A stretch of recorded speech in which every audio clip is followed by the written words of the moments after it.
Welcome to An Honorable Profession, a podcast giving America hope since 2018. I'm Ryan Coonerty. Along with Debbie Cox Bultan of the New Deal, I'm lucky enough to be your co-host.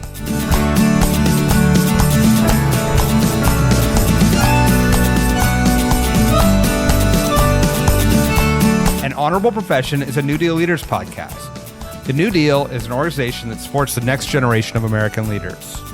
From attorneys generals, to state senators, to mayors, to school board members, these are the people that are pushing policies and politics that will respond to climate change, rebuild our economy, address racial injustice, and restore our democracy. These are incredibly talented people who have dedicated themselves to public service when their country and their communities needed it the most.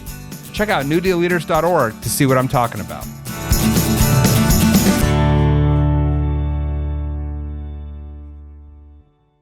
Welcome to An Honorable Profession. I'm Debbie Cox Bultan, CEO of the New Deal. We're proud to support so many of the amazing leaders you hear on this podcast. In this episode, I had an incredibly moving conversation with John Unger, Senate Minority Leader in West Virginia. We talked about the changing politics of West Virginia and rural America and what that means for Democrats, about a mental health pandemic beneath the COVID pandemic that's not getting near enough attention, and how we need a serious investment in human capital to recover from the last 18 months. We also talked about his inspiring work as a pastor and around the world with refugees and those in need, including his work with Mother Teresa. Yes, that Mother Teresa. The poem that inspired him to live a life of service, and his hope that we can rediscover the connections and community that make us uniquely American. John Unger, welcome to An Honorable Profession. Thanks for having me, Debbie. It's great to see you and really excited to talk to you about what's happening in your state and around the country. I'd love to talk a little bit to start with about West Virginia. You were elected as a senator back in 1998, I believe, first time when you were 28 years old. You've been doing this for a while, so you've got a great perspective.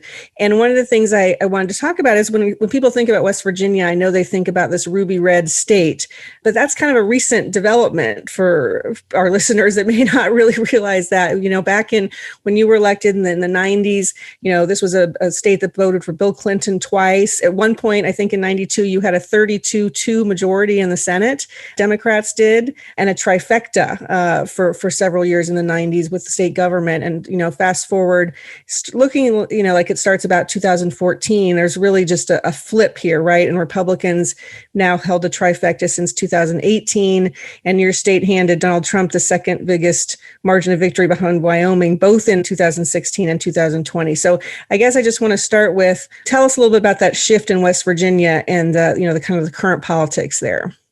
Yeah, well, I think this shift also occurs in pretty much all rural America. And since West Virginia, the entire state is the only state that the entire state's in the Appalachian region, is very rural. Even the urban city would be considered rural compared within other states.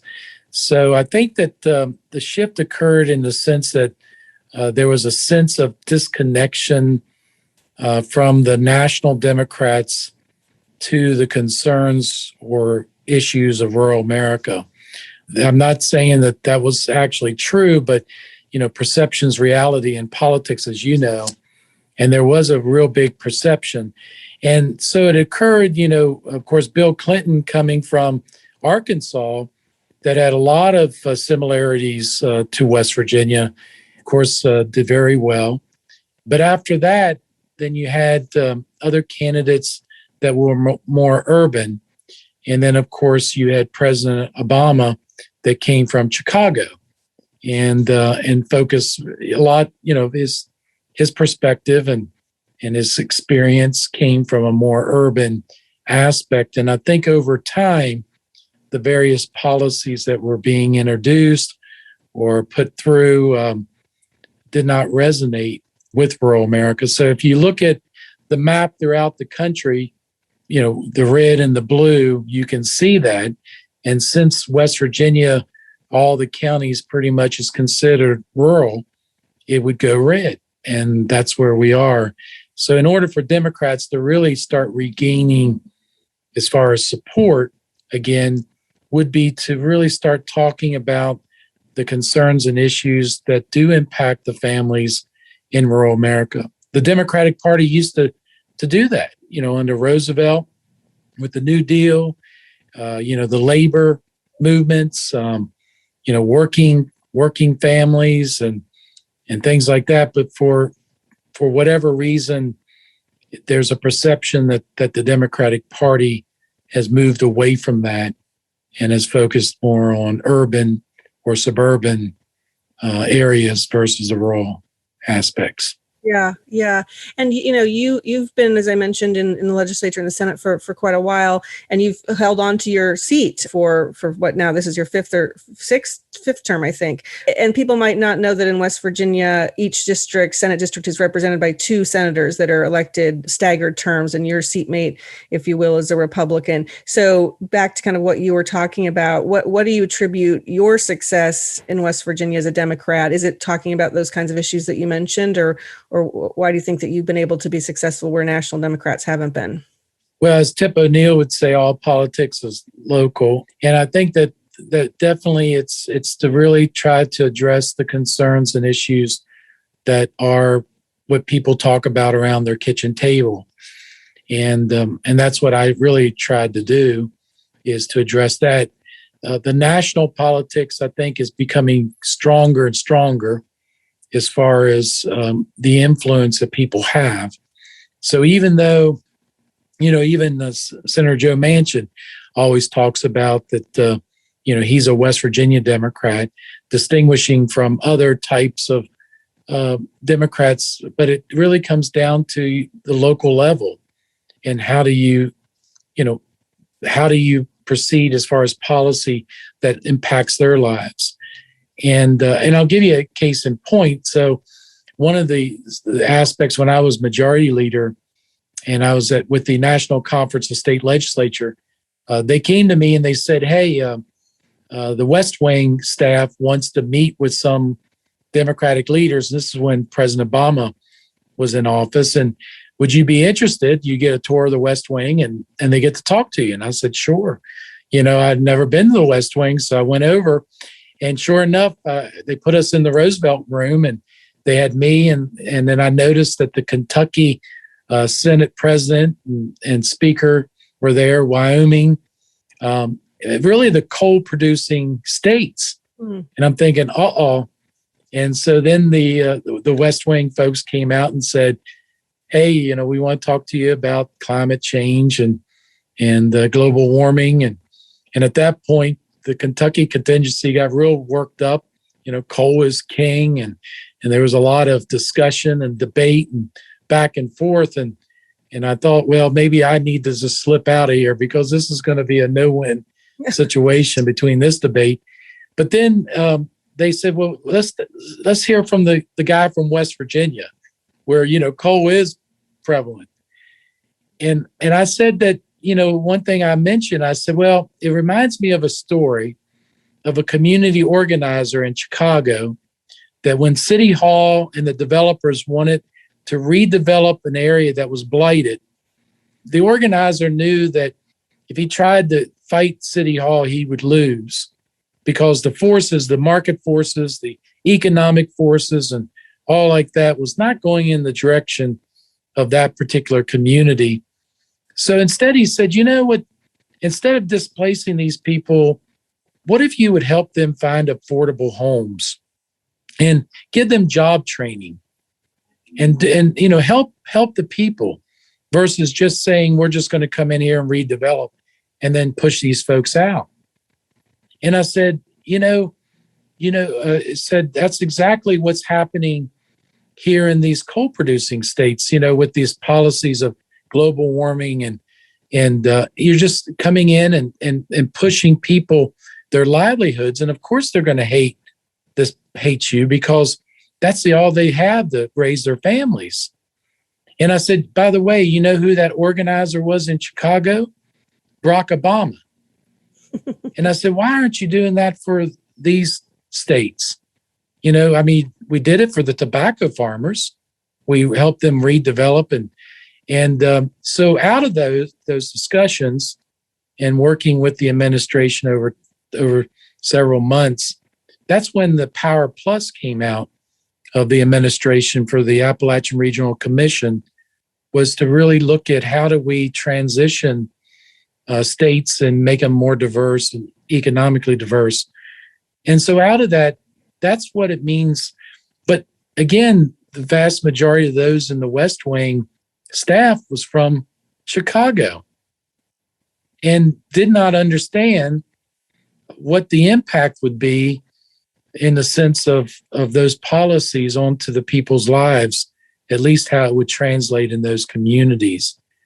And so I think that's a real big issue that we as Democrats really need to start looking at in how our policies not only impact the urban or suburban areas, but especially the rural areas. And we can't cancel certain sectors of our society because they're not friendly to us.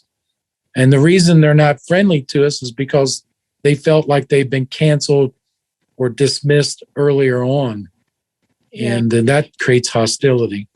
Absolutely. And I want to come back and talk about the economy and how we're going to rebuild post-COVID in your state and others. I do want to stay with national politics for just 1 second. I'm sure people will be just interested in your opinion or your perspective on this. Obviously West Virginia is getting a lot of national play right now with Joe Manchin, who you mentioned, nationally in the 50-50 Senate, and he's wielding a whole lot of power right now. Kind of what's your perspective on that generally? And you were talking about bringing people together around some common goals to help people in rural states. Like, how do you look at what's happening with Senator Manchin's position and power and the dynamics, and how does that feel to you, or what do you think about that? Well, I think that Senator Joe Manchin is trying to look at the long game, because we had President Trump administration where it swung to the right, extreme right, and now that that we have President Biden, I know there's this a faction or a group that wants to swing to the extreme left, very progressive. Let's get everything done we can do while we're in the White House. And what that does is it creates disruption within the communities. If it's always swinging, that the pendulum's going to the extremes, depending on who's in and out. And I think that, and again, I'm not speaking for Senator Manchin. He can do that very well himself. But what I see is he's trying to look at the long game, in the sense that we got to start coming in the middle and quit going to the extremes, because the vast majority of Americans are in the middle. Now that some lean, of course, more conservative and some lean more liberal, but overall, the idea there is you want to try to bring as many people together as you can to move forward, and not just winner take all. Because it's the old concept that Mahatma Gandhi said, if we went by the principle an eye for an eye and a tooth for a tooth, then all we're going to have is basically a world that's blind and toothless. And so this approach of the winner takes all, and the idea that this team's in now and we're going to just push our extreme policies, and it's just not very productive overall. I appreciate your perspective on that. I'd like to talk a little bit about some of the things that you were mentioning in terms of what's going on in West Virginia. And, West Virginia was hurting, frankly, before COVID, right? With the economy changing, the coal country, as you said.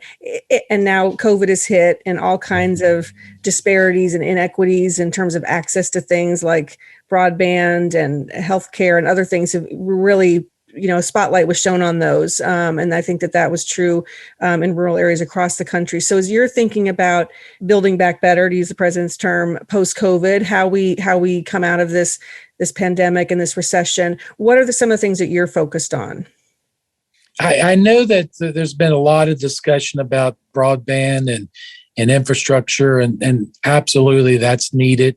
There's also a lot of discussion, maybe we'd even need to do more in the area of public health, because, this was COVID-19, and there's no guarantee we're not going to have COVID-23 or COVID-25.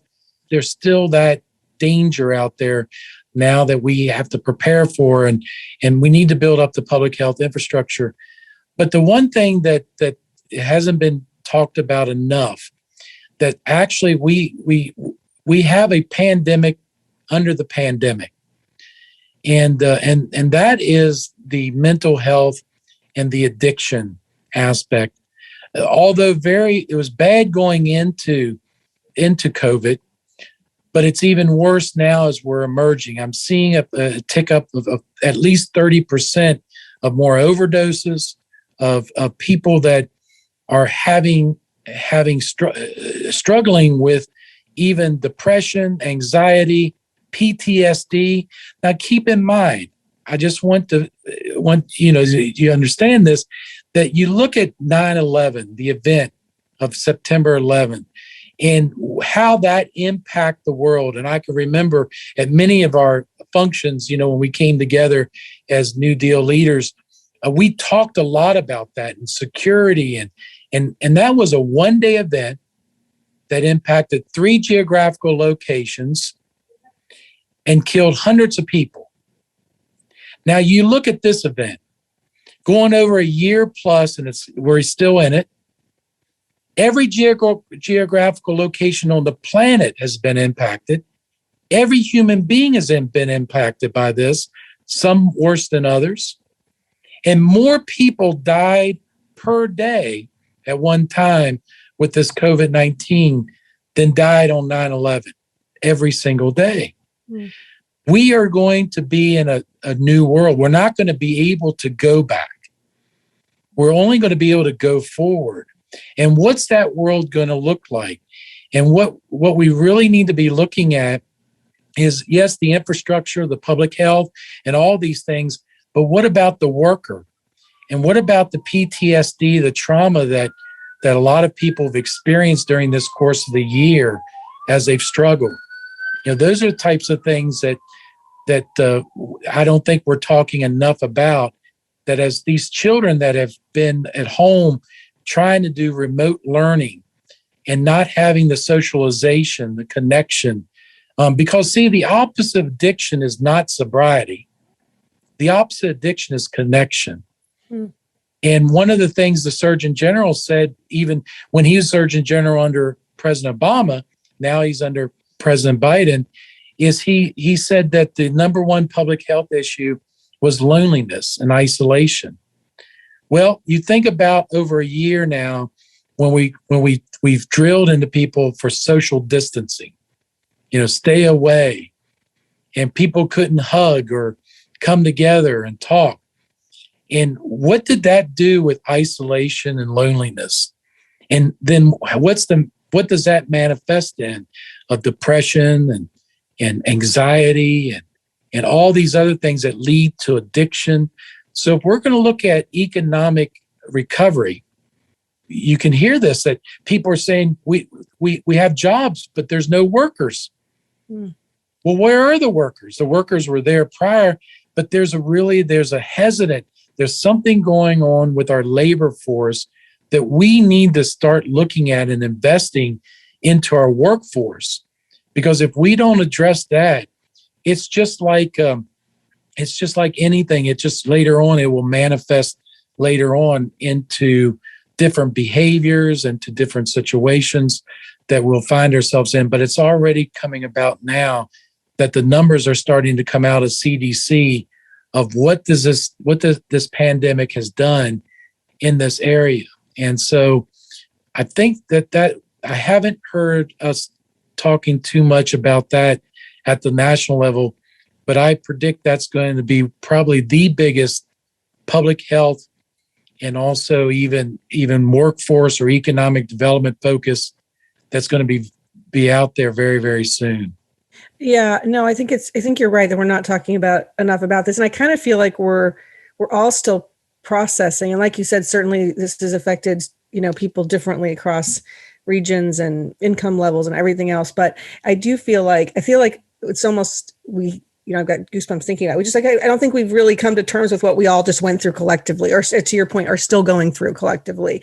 Do you're getting some money from the federal government through the American Rescue Plan and some other federal funds, hopefully there'll be more coming on through things like the infrastructure package and stuff.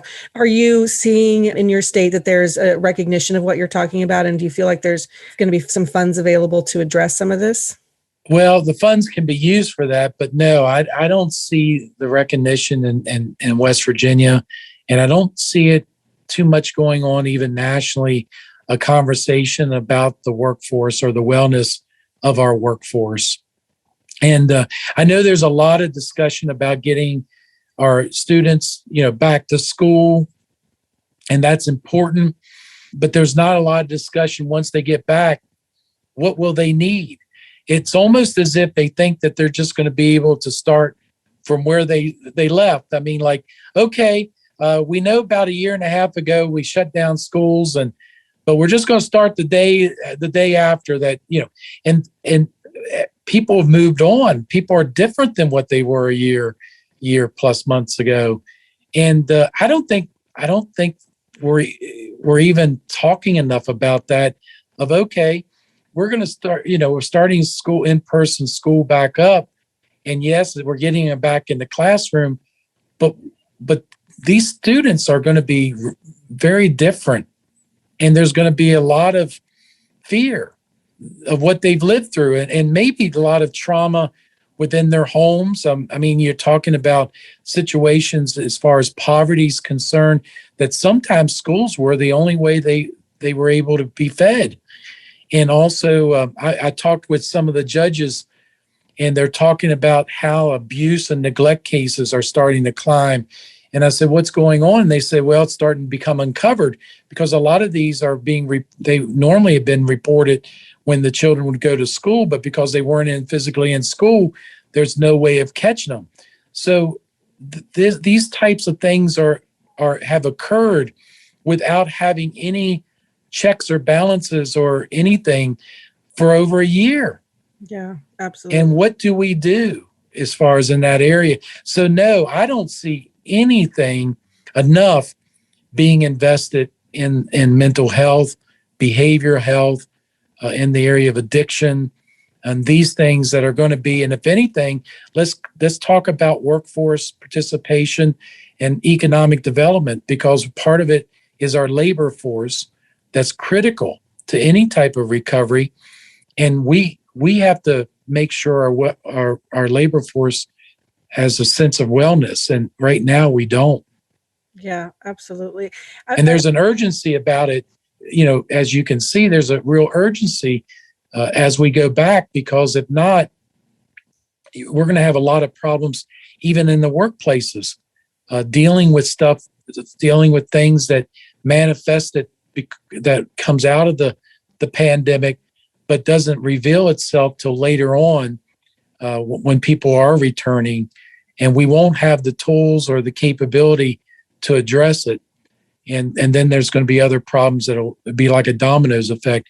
So, I mean, we really need to start talking about that. And I'm hoping the Biden administration does exactly what they did with COVID and their infrastructure bill, the recovery, is to say, okay, now it's the human capital that we need to look at. And along with human capital was developing social capital, which is part of developing communities.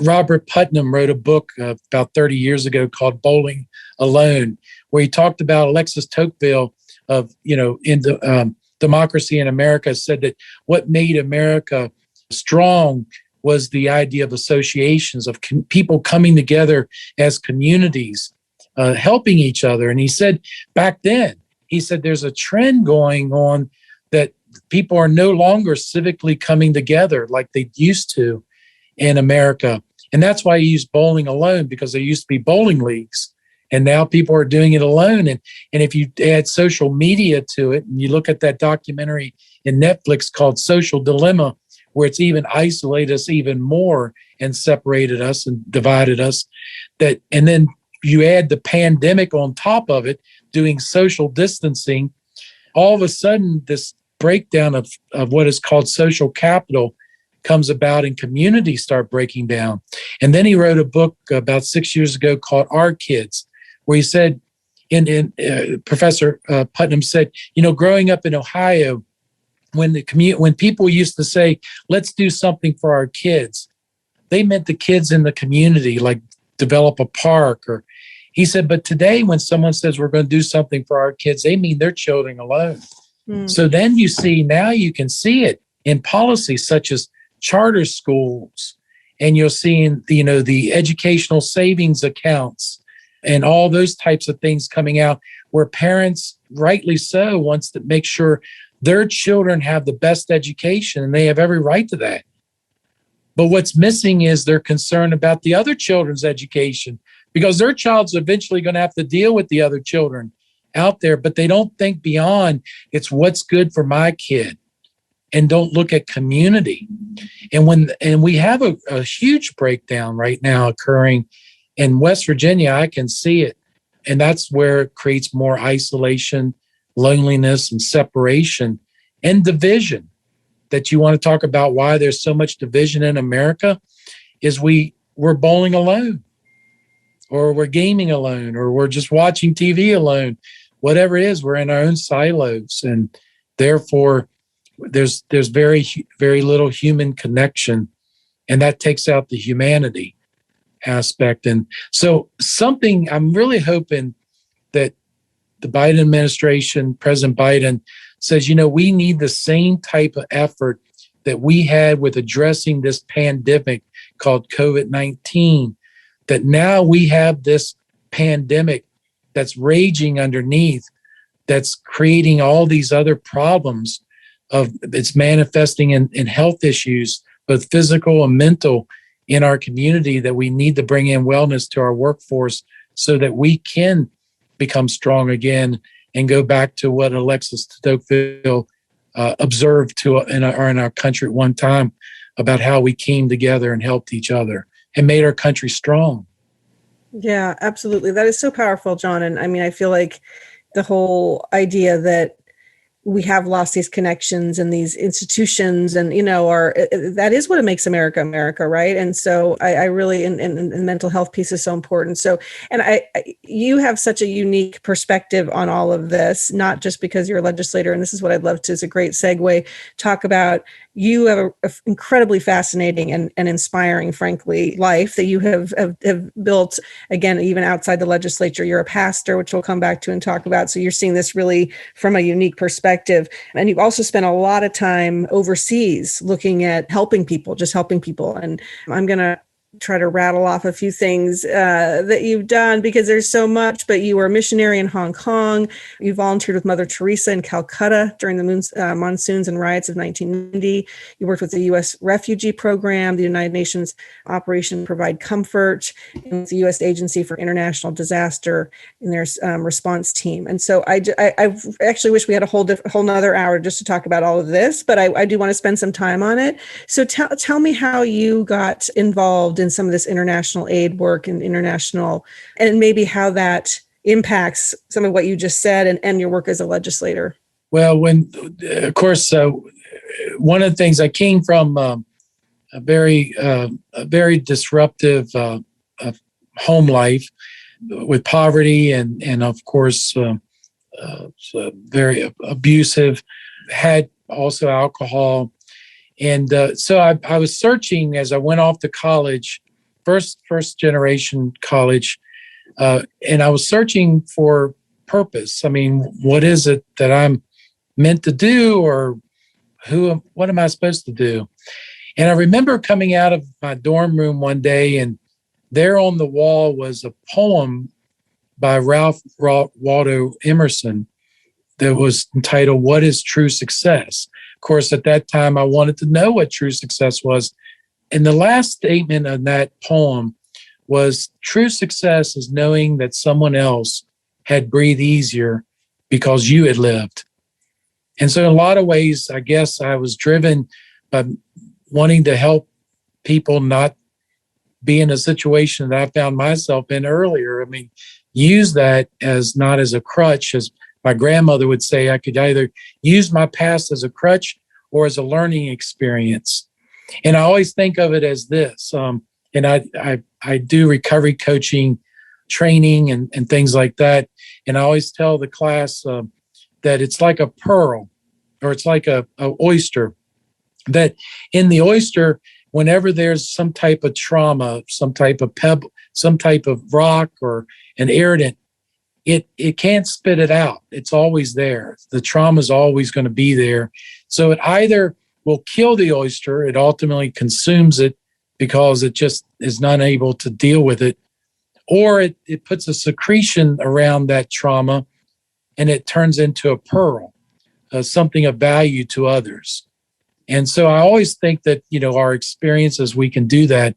So I signed up to become a missionary over that summer, and I went off to Hong Kong and worked with the Vietnamese boat people, and particularly the unaccompanied minors that were coming out of, these are children placed on boats without their parents to try to get to a better world, such as the third world resettling country like United States or Canada or Britain.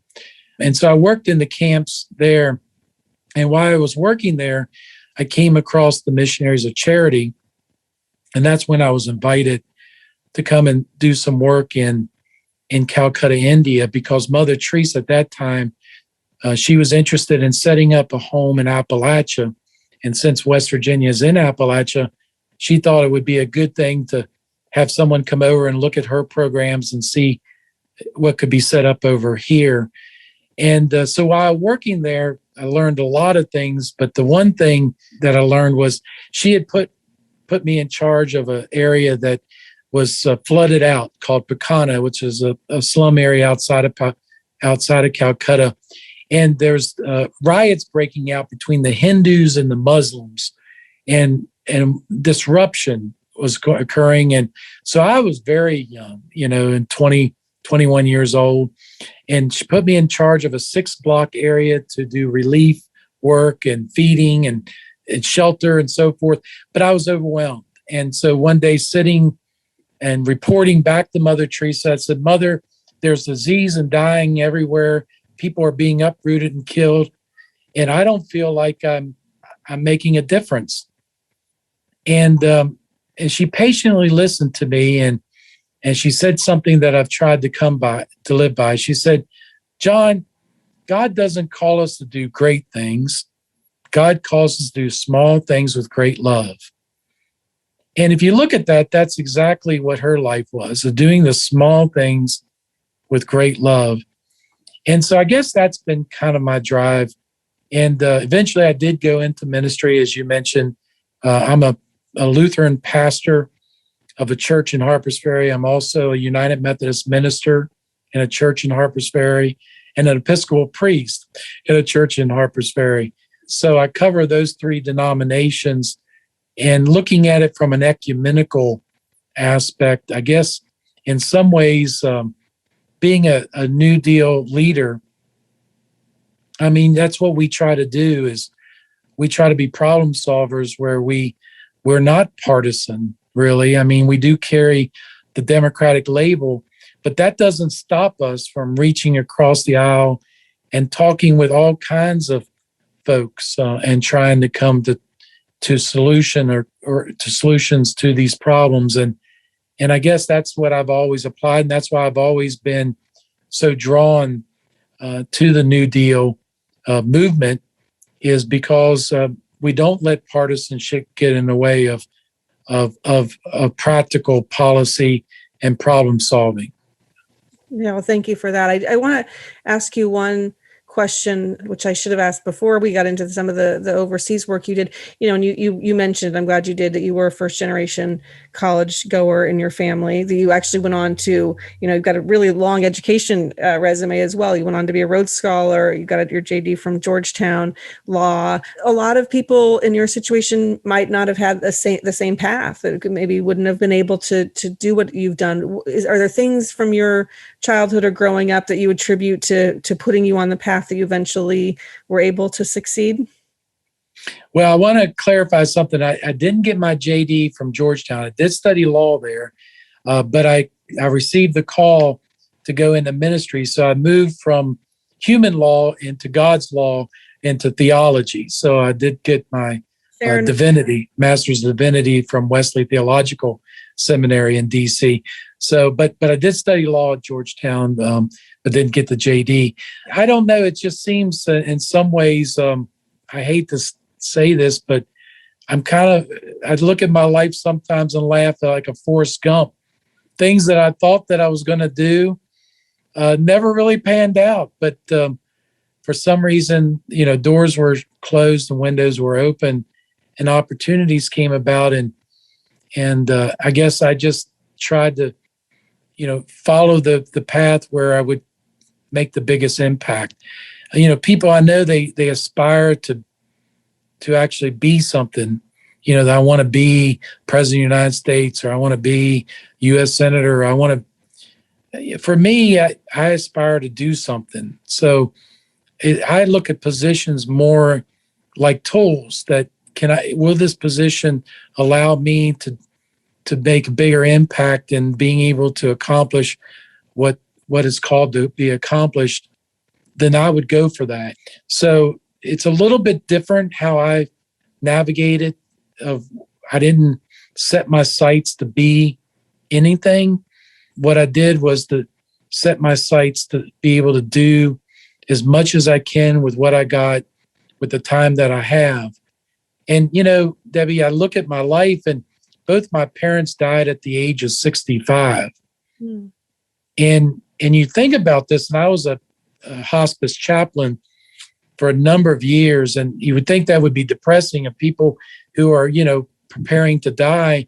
But it was so inspiring because it allowed them to focus what was important to them in their life versus, just trying to go along to get along. And each and every one of those, the regrets that ever came out was never, I wish I had become, the CEO of that company, or I wish I had gotten a bigger house, or I wish, all those wishes of those so-called successes that many people put on your resume as a success. No, what it boiled down to is I wish I had better relationships with my children, or with my parents, or with my friends, or it really boiled down to relationships at the end of the day. And, I'm really impacted by the movie, The Mission. I don't know if you ever seen it, where the Jesuits stand up for the people in South America. And at the end, it really comes down to how will they be remembered? And they're not going to be necessarily remembered in the history books, but in the people's hearts. And so, in essence, that's exactly, I think at the end of the day, when you look back on your life, and it goes back to that quote, to help someone else breathe easier because you had lived, that is true success. I mean, it's so beautiful, John. I'm going to cry. I mean, it's just, thank you for that reminder, which I think we all, just goes back to everything we were talking about with the connections and the fabric of our society and of our lives, and what matters most. I mean, I guess to bring it back home to politics for one second, this is a time of great division. You mentioned it earlier, and yet you talked about, particularly as your work as a pastor, that you are a problem solver, that you find ways to minister, you find ways to help people regardless of their party affiliation, of course, or anything else, right? That you're just trying to help people. Do you have the hope that we as a society, as an American society right now that's going through so much, division and mistrust of each other, and, just a lot, that we can find those connections again, that we can get back together as, with some commonalities and some looking out for one another over time? I do have hope, because I believe we have it in our DNA. It is exactly why our country came together and formed in the first place. It's the very foundational aspect of people coming from all over the world that came here to this land. And it wasn't so much necessarily the place. It's not anything special about necessarily the dirt that we walk on, the property, but what makes America the people. And it's the same concept in the church. People get confused. They think that the church is the building. Oh, I'm going to church.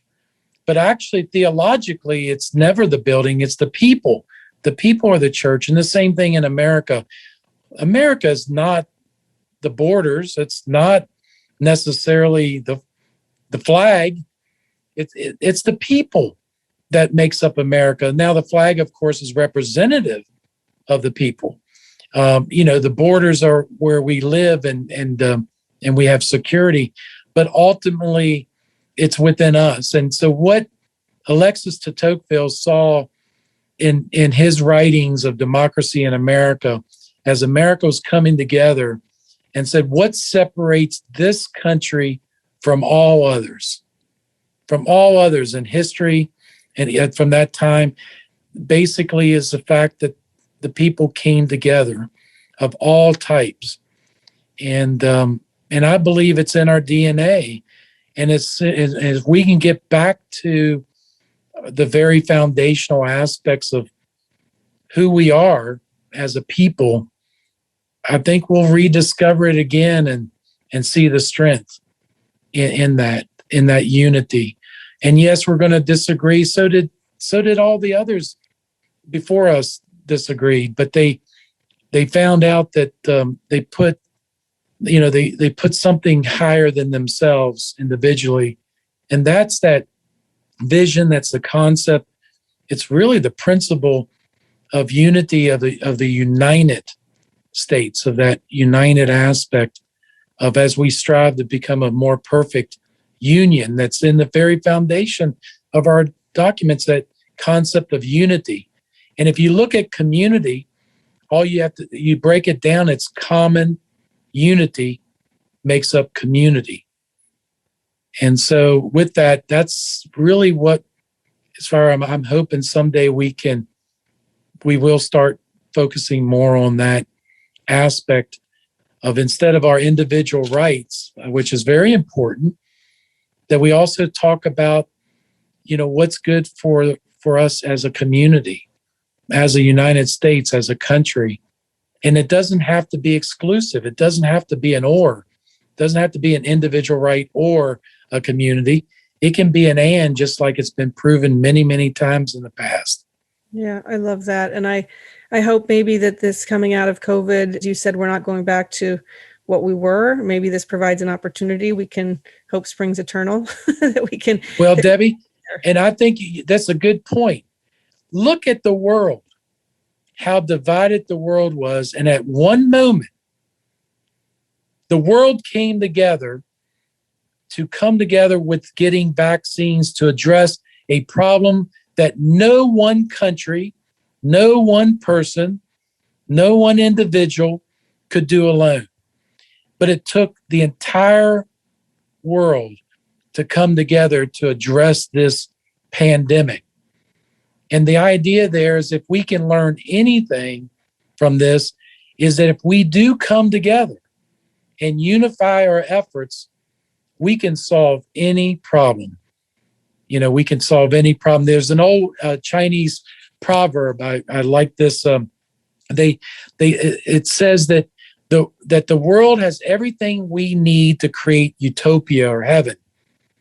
Okay, but the challenge is this: is that God has given each of us a piece of the puzzle, and the challenge is for us to come together and put that puzzle together to create that utopia, to create that heaven.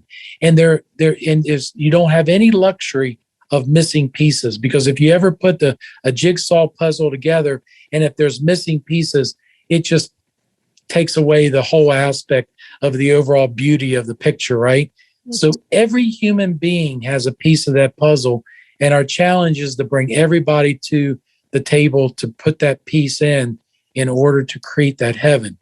And so again, going back to what you're talking about with Senator Manchin at the long term, is we can get short-term gains by pushing through policies and shoving it through and cheering. And of course, when the pendulum swings the other way, the other side will do the same thing. But what does that leave us? It leaves us with a lot of missing pieces that we're never going to get there as a more perfect union. Well, thank you, John. I mean, and just beautiful what you were talking about with the puzzle pieces and us all coming together. And I really appreciate it. I mean, you really are you inspire me so much. And I feel like, your message of calling us all to our best selves is such a needed message right now. And West Virginia is lucky to have you in leadership doing that. And the country's lucky to have you. So thank you so much for being with us today. Thanks for your service. Well, thanks for having me. I appreciate it. Thanks for listening to An Honorable Profession. Please subscribe to hear more amazing leaders and keep asking your elected officials to be honorable. Boots Road Group produces podcast. I'm Ryan Coonerty, and because we keep things honorable, no tax dollars were used in the making of this podcast.